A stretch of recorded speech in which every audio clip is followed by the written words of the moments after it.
area, I wasn't happy with the way it looked. I lightened a lot of these branches to give it more of a three-dimensional look, and changed this green throughout all four sides so that it would be more of the desert in bloom, which is really this time of the year. I put some Intensio in on the back side, looks really good. So I carried it to touch, went around and touched up the base of every tree to anchor them, and added a few more clouds throughout because we needed one. Do we have a title for the piece?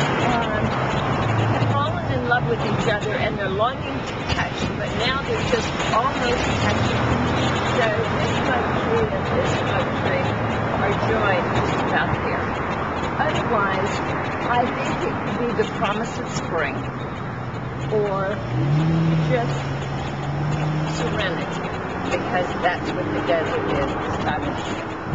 So serenity fits all four sides. And that's why we have a population, our population doubles this time of the year. Yes. Everybody comes back.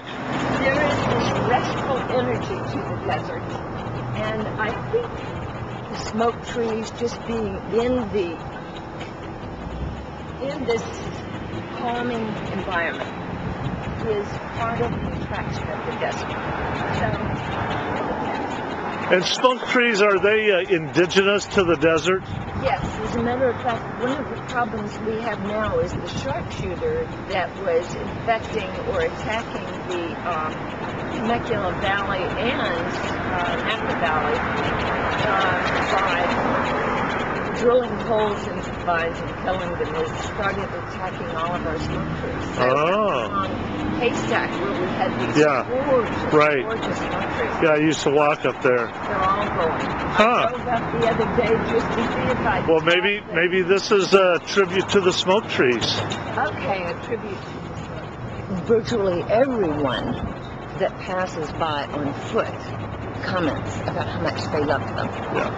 And so if you'd like to maybe say like a kind of like a wrap up, what do you think of the whole process of doing this project, or doing both locations? Okay. Well, one of the highlights of this whole process was getting to know the community and getting a feel of the community. For an artist, it was the experience of constant feedback of the citizenry and their enjoyment of taking something that's very hard technology and making it visible art for the public. And, you know, they'd actually take the time and walk around. So for me, the fun was in seeing people's reaction to it, especially the young people. And it's also kind of the first time we've taken the studio outside. Yeah. And this part is fun. I'm going to cut it right. Well, in the studio, you're really bound by the wall.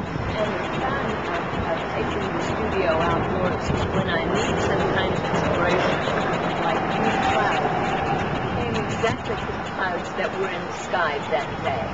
Down on September, the moon that's in the sky of birding on the 18th, that moon was literally on our going down towards the mountains, and so I simply copied all of the valleys, the moon, the grays in the moon, and put it there. So I was inspired by nature as I did it. The mountains, some of the shadows in the mountains, and from our mountains around.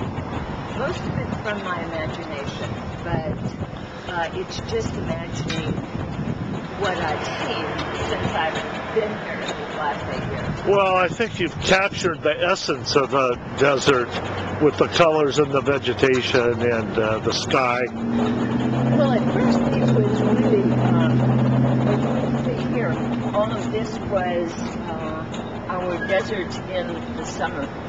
And then I saw the first Incensio bush coming up, and so I changed it from from the dead of summer to the beginning of spring, or the promise of spring. I also thought the name would be a lone agave and a smoke tree patch, but The other thing, the other formal thing that what you've done is been able to take the two different sides and blend them together, so it really becomes a three-dimensional object versus a two-dimensional. yeah, thank you. Well put.